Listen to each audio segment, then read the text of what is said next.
네, 취재부터 뉴스까지 한 큐에 전해드리는 취재 수첩 생생타임즈 시간입니다. 오늘은 이데일리의 김정남 기자와 함께하도록 하겠습니다. 기자님 어서 오십시오. 네, 안녕하세요. 저희 제작진이 워낙 편애를 하다 보니까 혹시라도 감기에 걸릴까 혹시라도 아플까 와서 소독까지 해주고 잠깐 나가는 모습이 카메라에 잡혔습니다.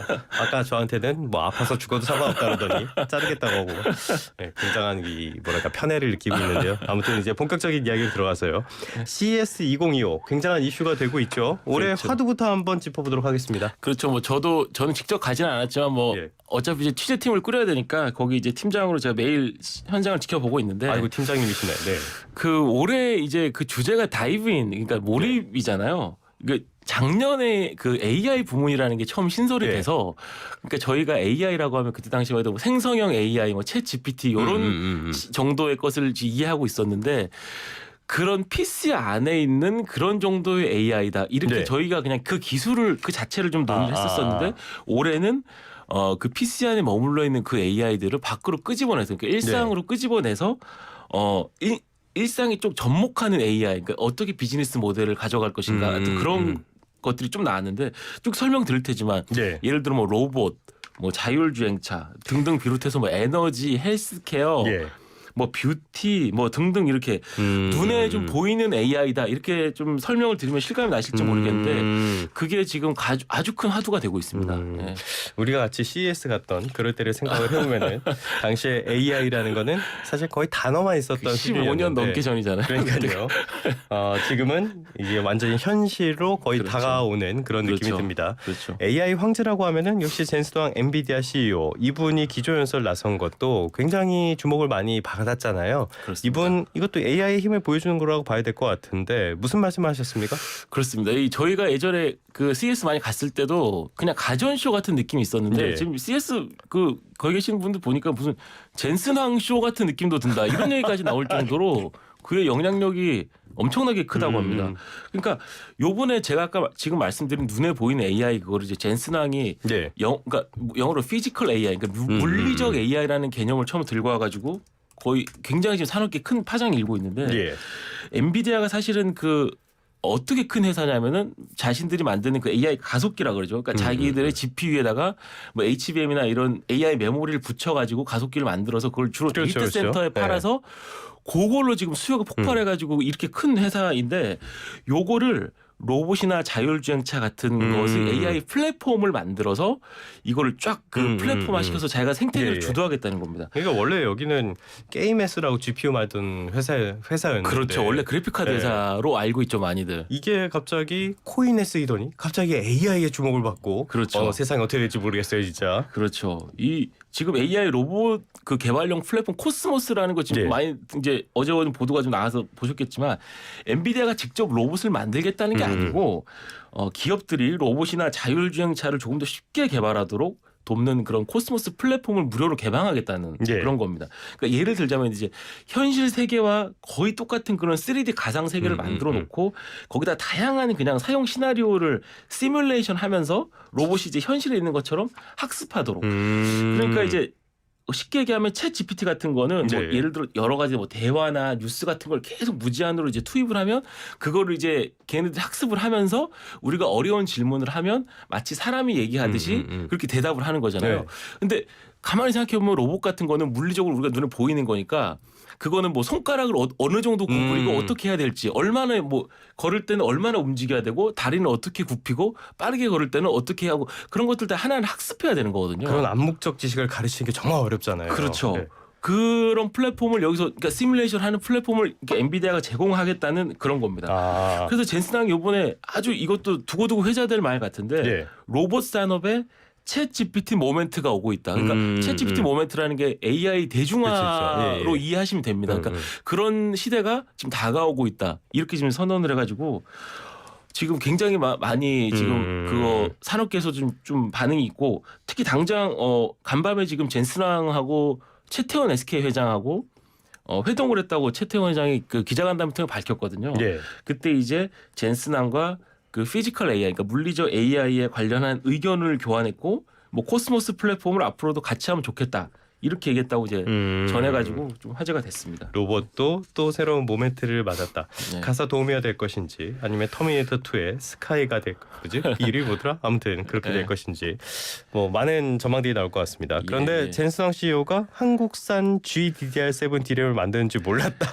정말 예. 몰랐을까? 이런 말씀도 하셨다 그러는데 이게 무슨 얘기입니까? 이거 알았을 겁니다. 저 예. 이것도 약간 해프닝이죠. 이거는 그러니까 이제 그 한국 시간으로 어제였다가 이제 오늘 아침에 다 정정한 일이 있었는데 GDDR7 D램도 삼성전자나 SK하이닉스가 굉장히 주력하는 D램입니다. 아니 사실 이거 삼성전자 여기에 집중하다 HBM 놓친 거 아니에요? 그렇죠. 그러니까 GDDR D램은 지금 삼성전자와 SK하이닉스가 계속 각자 어느 학회를 가든 간에 내가 이 속도 면이나 여러 가지 성능 면에서 내가 좀 더 낫다는 계속 경쟁을 하고 있는. 그래서 아마 이제 삼성전자가 개발은 가장 먼저 DDR7 했고요. 예. 그런 경쟁을 하고 있는 와중이었고 점유율도 보면은 SK하이닉스와 삼성전자가 가장 높습니다. 둘이 합쳐서 80% 정도 되는데 젠스낭이 뭐 독점이네요. 뭐 사실 과점이네. 예. 그렇죠. 그러니까 젠스낭이 이걸 몰랐다는 거는 말이 안 되는 것 같고 예. 일종의 뭐 좀 방송용으로 어떻게 예. 좀 적당할지 모르겠지만 하여튼 좀 약간의 이렇게 좀 이렇게 조금 누르는 약간 그러니까 그래서 마이크론만 먼저 이렇게 스피치에서 네네. 키노트에서 얘기를 했고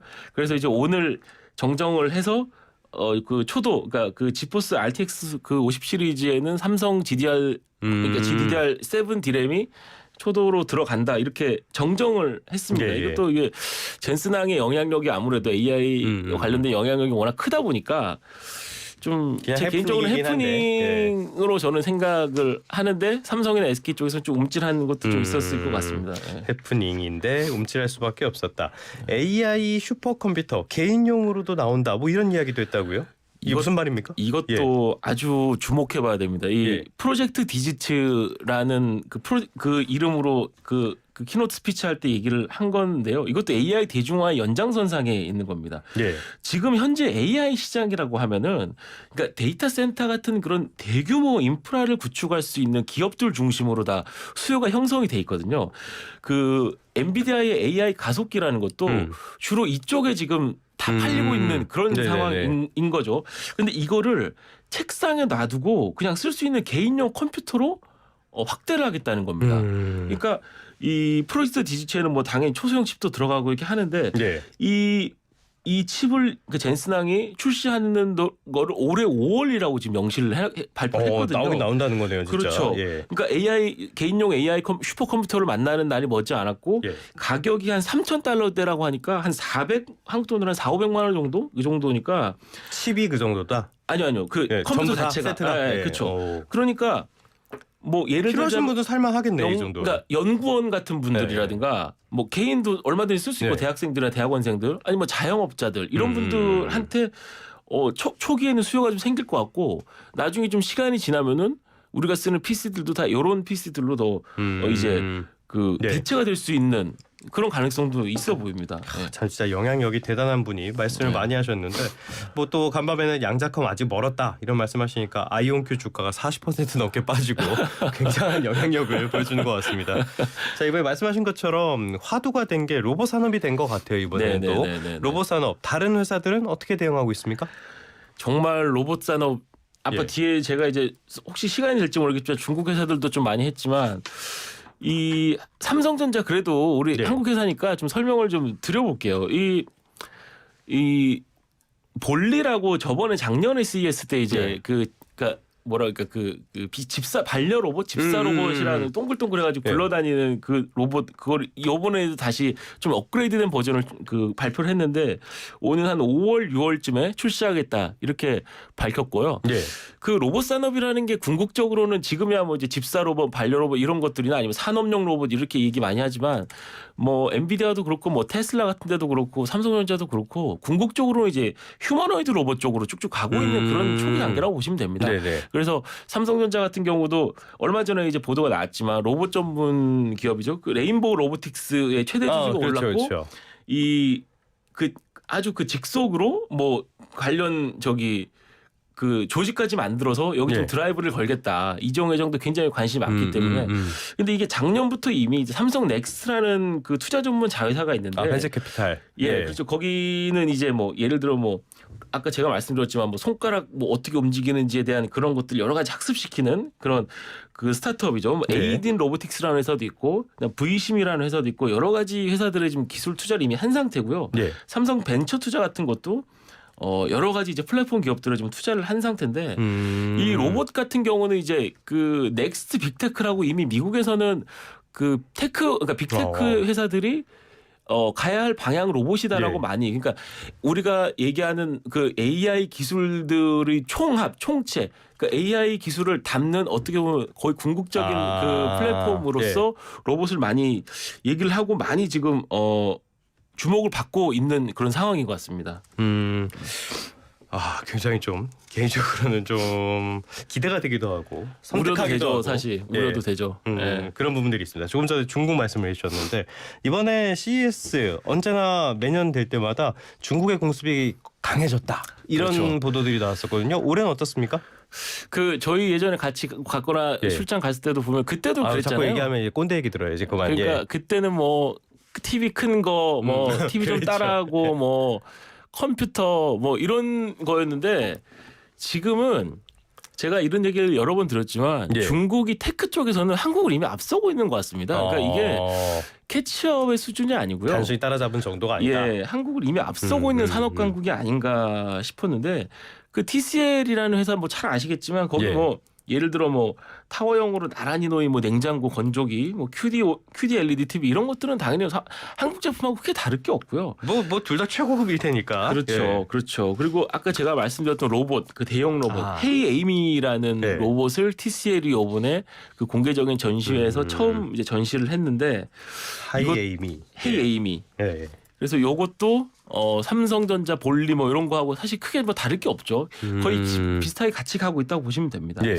지금 요번에 삼성전자와 LG전자가 AI 하면서 많이 얘기했던 게 AI 홈이라고 그래가지고 각종 이제 예를 들어 뭐 말만 하면 뭐 커튼을 해준다든지 집안에 있는 것들을 이제 AI로 다 네네네. 연결해가지고 하는 그런 것들을 그 많이 했는데 하이센스 같은 경우는 AI Your Life라는 그 비슷한 겁니다. 그러니까 그거를 해서 삼성전자, LG전자 강조하는 뭐 AI 홈을 겨냥한 그런 전략도 발표를 했고요. 로보락 같은 경우는 뭐 유명하잖아요. 로봇 네. 청소기 유명한데 그렇죠, 그렇죠. 이 회사도 지금 5축 접이식 로봇파를 탑재한 그런 로봇을 좀 징그러울 것 같아요. 네. 발표를 해서 좀 화제를 좀 모았습니다. 실제로 가정용 로봇은 중국이 세계에서 가장 앞서간다는 평가를 그렇죠. 받고 있고 AI도 그렇죠. 강국이니까. 그렇죠. 모빌리티 쪽은 어땠습니까? 모빌리티 쪽도 굉장히 좀 화제를 모았죠. 그 LVCC 센트럴이라고 거기 이제 메인 예. 전시장 거기에 네. 막 왔다 갔다 한 사람들이 이건 뭐야 막 이랬던 게 하나 그 약간 비행체 같은 게 하나 있었는데 그게 바로 중국의 그 전기차 업체죠. 샤오펑이라는 회사의 자회사가 있는 거기서 이제 만든 플라잉카, 그러니까 랜드 에어크래프트 캐리어라는 LAC라는 것이었거든요. 그러니까 예. 딱 그냥 직관적으로 보면은 그냥 초대형 드론처럼 이렇게 생긴 기계인데 이게 6륜 구동 전기 미니밴하고 2인승 수직 이착륙 드론 예. 이게 이로 구성돼 있어서 이게 미니밴에서 전기 드론이 분리되는 형태로 그런 형태로 그러니까 되는 거 사람들이 네. 당연히 깜짝 놀랄 수밖에 없겠죠. 그래서 이거 뭐에 쓰는 거예요? 그래서? 그래서 수직 이착륙이라는 것도 사실 테슬라도 굉장히 그 강조하고 있는 그러니까 이 수직 이착륙이 바로 뜨는 거잖아요. 그러니까 예. 이 바로 뜨면은 사실 교통 체계 자체가 바뀔 수 있습니다. 그러니까 미래 모빌리티 어떻게 소위 보면 핵심 말하는 같은 UAM 같은 그렇죠. 예. 그렇죠. 그래서 요것도 이제 차차 CES 계속 이어지면 이런 테크 그 전시회들이 그러니까 그 생기겠지만 거기서도 이제 이런 것들도 좀 더 진화한 제품들이 이제 나오지 않을까 이렇게 지금 생각이 됩니다. 네. 알겠습니다. 굉장히 앞서가는 중국 그리고 다른 나라들도 움직이는데 우린 너무 걸어가는 거 아닌가라는 걱정도 또 들기도 해요. 일본 회사 하나만 마지막으로 살펴보도록 하겠습니다. 도요타 미래형 도시를 소개했나 봐요. 무슨 말입니까? 예, 이것도 참 예. 어떻게 보면 이것도 참 굉장히 미래형 우분시티라는 걸 발표를 했는데 예.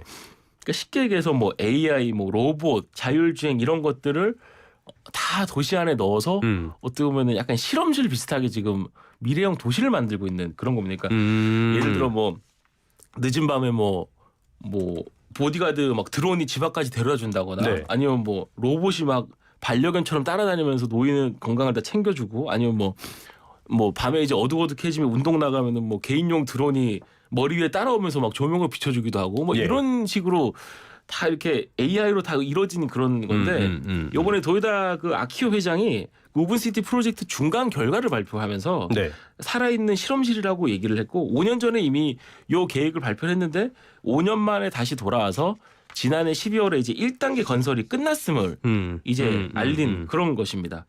그래서 자율주행차, 로보틱스, AI 이런 모빌리티 여러 가지 다양한 기술들을 이곳에서 실험을 하고 실제로 사람들을 이주시켜서 여기서 미래형 도시를 만들겠다 하는 이런 계획을 밝힌 것입니다.